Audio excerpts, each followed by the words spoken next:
Hi, and welcome to Real Life with Jenny. My name's Jenny Senaparatna, and here we go. Grab your snack and favorite drink. Today I'm doing English breakfast tea with some gummy bears. So, what are you going to have? All right, today I'd like to share a little bit about who I am and what's been going on in my life, because that's who we are, Real Life with Jenny.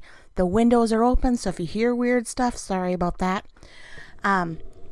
But I'm going to share a little bit about what I've been doing over the last 15 years. So 15 years ago in July, my husband and I closed down our church plant.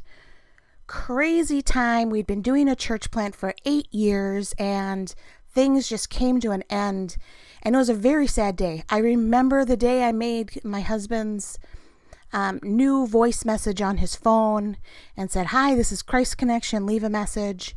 And went, okay, I guess we're no longer Christ Connection, the church, and we became a ministry. That year, the Lord opened a door for us. And for our family, God doesn't open doors very often. He closes them, we walk up to them, we bang on them, Lord, open this door. And we just stand there yelling and going, Lord, open a door. So when God opens a door, we walk through it. And I started at a place called North Lakes Academy in the summertime, working when the secretary had time off, and became extremely passionate, which is kind of what I do when I'm doing a job, and fell in love with the school. It's a small charter school in Minnesota, and I started off as the part-time receptionist in the summer, and over the years grew into many different positions. I did fundraising for a long time, spaghetti dinners.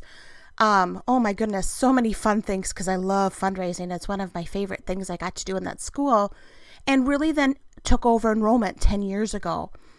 And when I started, there was 171 kids in the school, and I really felt like God had big plans for this school because it was a school that cared about kids and cared about what their needs were. And I got to take people on tours and hear their stories, and I got to share my story and made some really lifetime long friends with the parents and the students and all the staff. And so as I started growing in this job, I ended up getting several raises, getting new positions, ended up becoming the enrollment director. So I was in leadership. It was amazing. And 2 years ago, something changed. I got a really big raise that summer. My boss gave me a kind of mind-boggling raise that I was like, oh, wow, that's more money than I would have ever have asked for.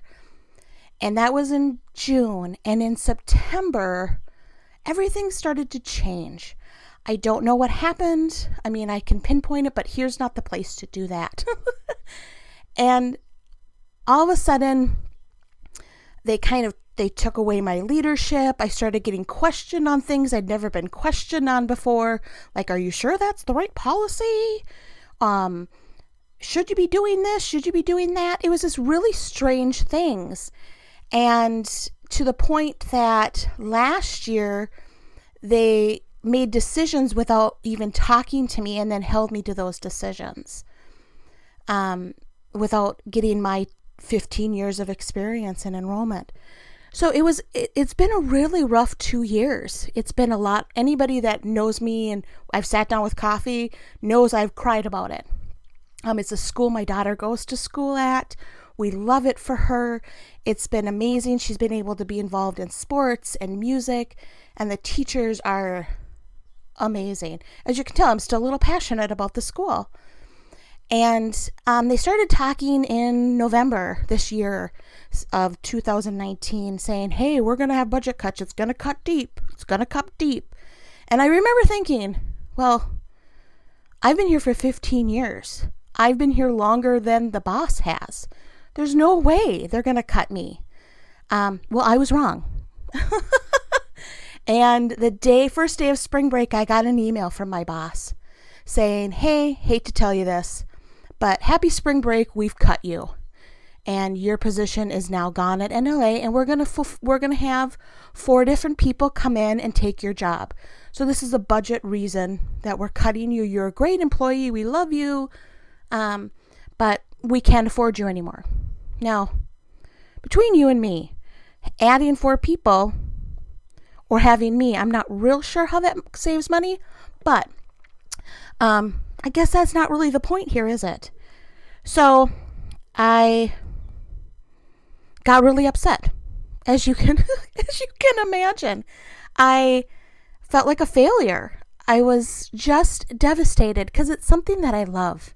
I love people, and I love chatting and hearing people's stories, and I loved going to work. I loved my office. I mean, like, just, I can't even tell you. I got to do the musical last year, and now I'm going to start crying because I'm going to miss that so much. I just loved being with the kids and working with Miss Dale. She's just amazing. Anyway, and I'm going, okay, so now I don't have a job. It's in the middle of COVID, because spring break was right smack in the middle of COVID and being quarantined. And where do I send my daughter? Like, do I send her back to a school that said, hey, you're not worth anything, we don't want you? You know, what do you do? And in the middle of this, God stepped in and spoke. And it's just, you know, I know that's what God does.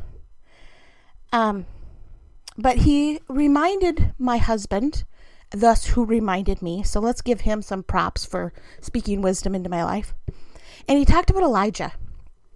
And so I read Elijah in Kings, which, to be honest, had to figure out where Elijah was, because I was like, is he in Kings? That's really weird. Anyway, so yes, I'm imperfect. So I looked him up, and I read when he first appears. And when he first appears in the Bible, he is sitting by a river getting fed by ravens. Okay, gotta be honest. If God is sitting there feeding me with ravens, as long as it's jelly beans, I think I'm okay. He's drinking out of the river. He's sitting in God's presence, and he's eating the food that's being brought to him. Not so bad.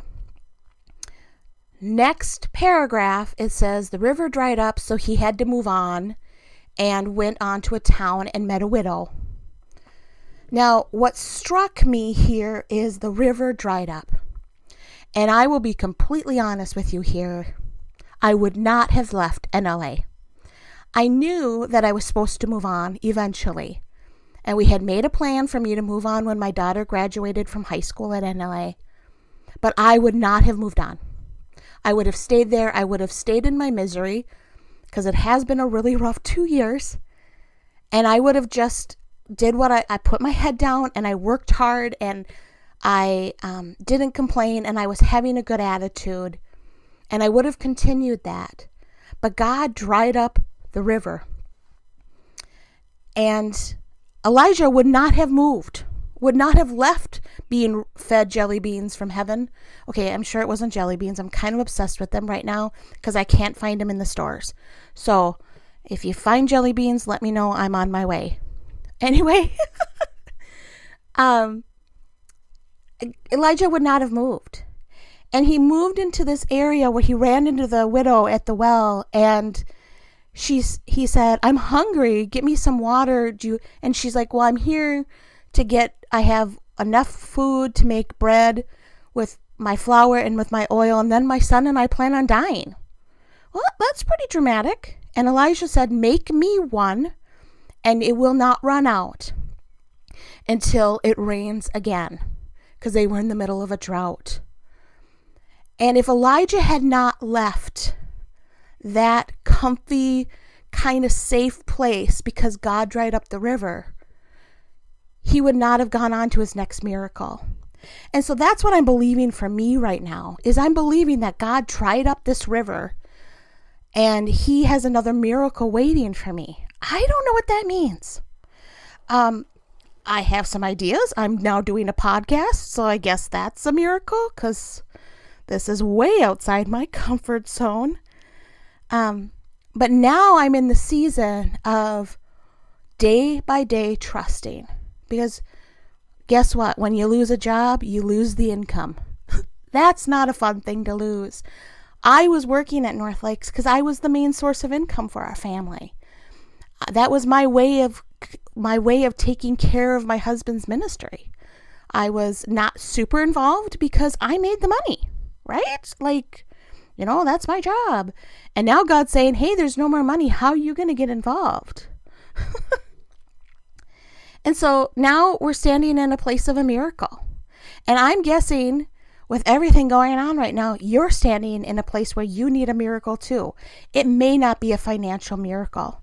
It may be a physical miracle. It may be an emotional miracle. God has dried up a river and you're standing there going, Lord, why did you dry up this river? And you just need to know that the next steps he brings you will be to the next miracle. I don't know what you're going through, but I do know that right now I am praying that the Lord multiplies my flour and oil until the drought is over. I'm praying for simple things like it's kind of embarrassing to share because I've said it like 6 times now. But I've been praying that the Lord would multiply my jelly beans because they're a frivolous thing that you really don't need, right? Wait, it's not in the 5 food groups or however, see how good I am? Who knows how many food groups there are anymore? But it's not one of the main food groups. It's a luxury. And I believe that sometimes it's okay to ask God to say, hey, God, multiply something that maybe I don't necessarily need, but really makes life feel a little bit better. And so I am asking you today to think about what God can multiply in your life. What flour and oil can he multiply in this season as the rivers dried up? I am very scared. I'm very scared. I don't know what we're going to do financially. I don't know how God's going to supply our needs. I don't know where my daughter's going to go to school. She's an only, and socially, I want her to be in a great place where she's making good friends. And with church not open right now, and it's a very lonely existence for her. I'm not that entertaining. My husband is. He's kind of fun, but I'm really not as fun as he is, and he's a busy man. And I'm also wondering, what is my new purpose? I've lost what I put all of my passion into. And I'm going, what do I do now? I don't know. It's very scary. And I think that quite often you come to that place. And the only thing you can do is step into his presence and soak in what he's doing, God is doing, and step aside and say, Lord, what are you saying to me today? I was reading in Isaiah this morning. This is not in my notes, so here we go. Real life with Jenny. I was reading in the Isaiah this morning, and it says, fear not, for I am with you. You are my child. And I am totally, probably not doing that appropriately. I'm sure I did not quote that right. But that is the gist that I got. And I was like, I have held on to be strong and courageous. Be strong and courageous. That's all over my house everywhere because I am the biggest coward you would ever meet. Can't stand on a chair without freaking out because I'm scared to death of heights. Okay, I'll tell you a story. So, just to show you my fear. So there's a place that is like a huge bounce, trampoline place for kids.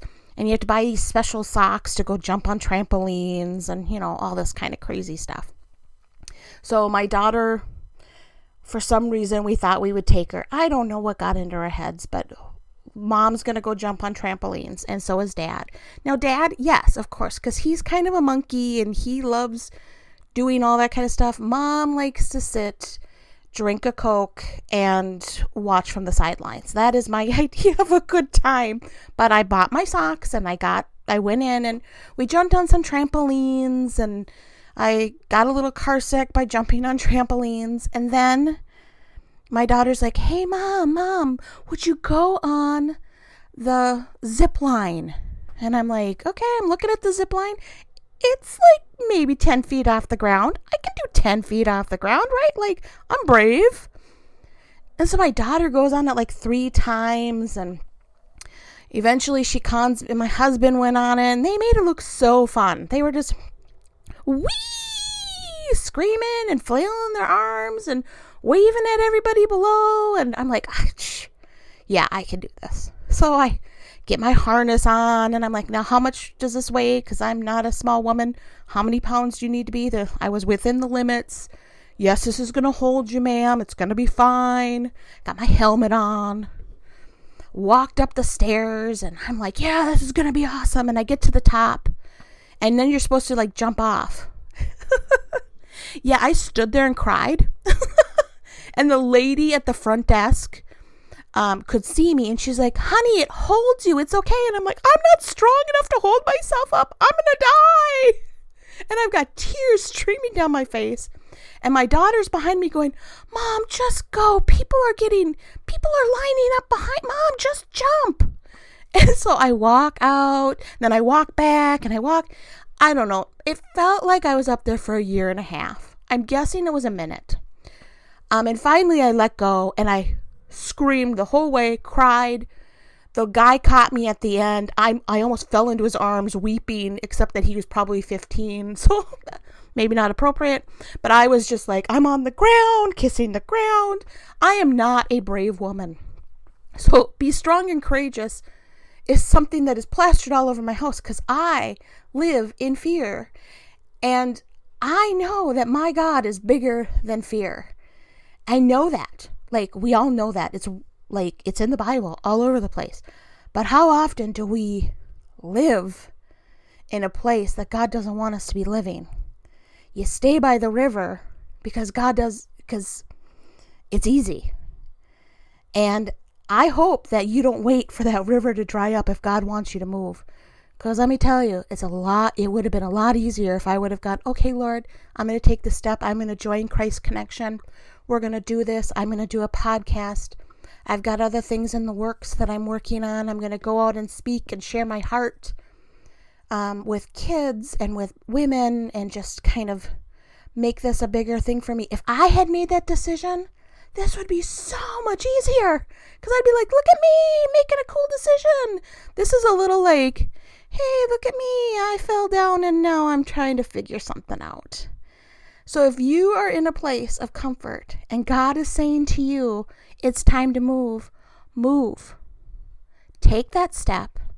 Don't wait for him to dry up that river because he will dry the river up if he needs you to move because that's what he had to do for me. So I don't know.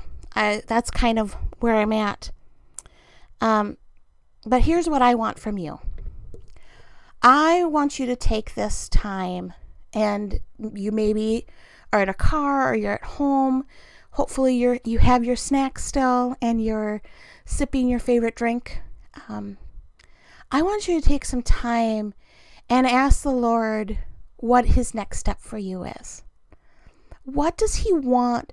Not a big step. I'm not telling you to quit your jobs. I'm not saying that. But we all know that there's something God wants us to do that we've been a little afraid of. Whether it's joining the worship team at church, whether it is greeting people, writing someone a note. Those kind of things are so powerful. Even sending a friend a text.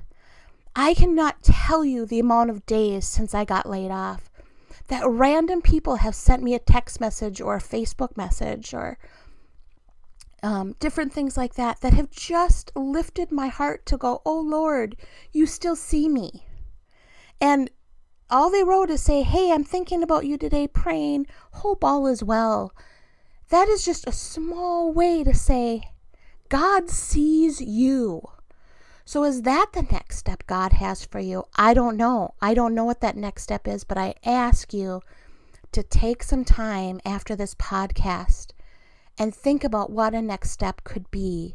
Maybe it's sending a pizza to a friend who you know loves a certain kind of pizza, and they just, they need a pick-me-up. Or maybe you don't know they need a pick-me-up. I've seen so many things on social media that people are trying to bring hope back to other people during this really strange time. And a lot of the things that we've depended on are gone. I am a shopper. Like, I love to shop. Okay, really, I love the dollar store. Everywhere else I can give her, that's fine. But I'm a dollar store girl. I basically own part of the company for how much I buy there. I belong to several crafting groups that are dollar store crafting groups. Like, I'm kind of a dollar store-aholic. And God has really broken me of that because it's been 3 months.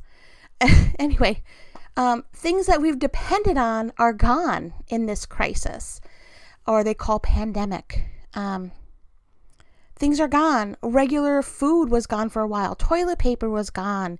Like, things that we take for granted have really changed. But things have come back into my life, like family time.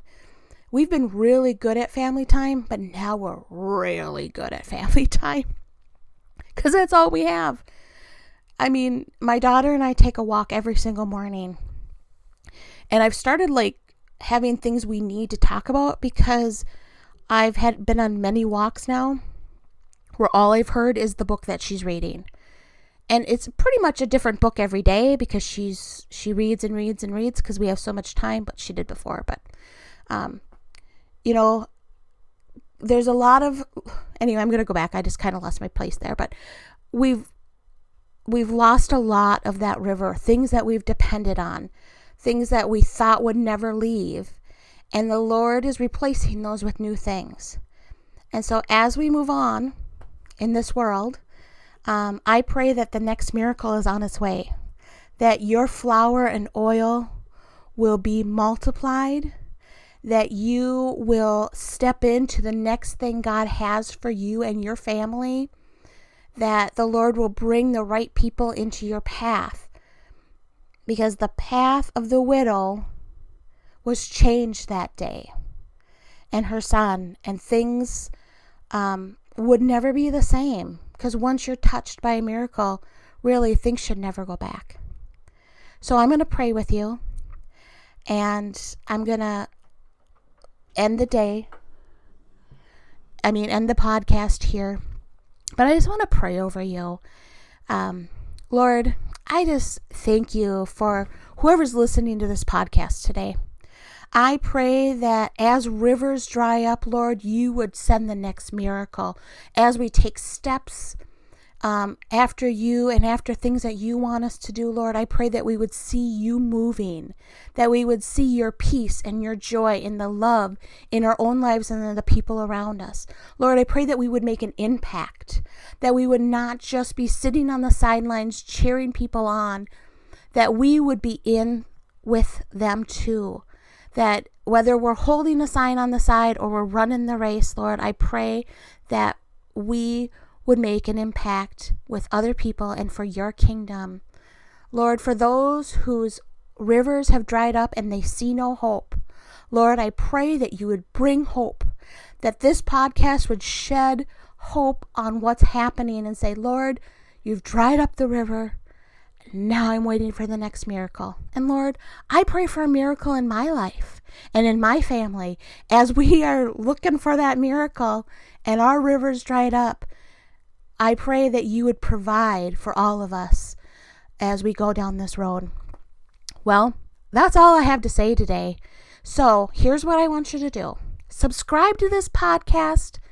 Find me at Life with Jenny on Facebook. I've got a Facebook group called Life with Jenny where I just want to get to know you. Find out your stories. You share with me. I'll share with you. We can kind of talk about our life struggles and really be praying for one another. Or you can go to christconnection.cc/Jen. Yes, it's Jen, not Jenny. I'm changing my name to Jenny. That's a story another day. So once again, find me, subscribe, and thank you so much for spending your time with me. Have a wonderful day.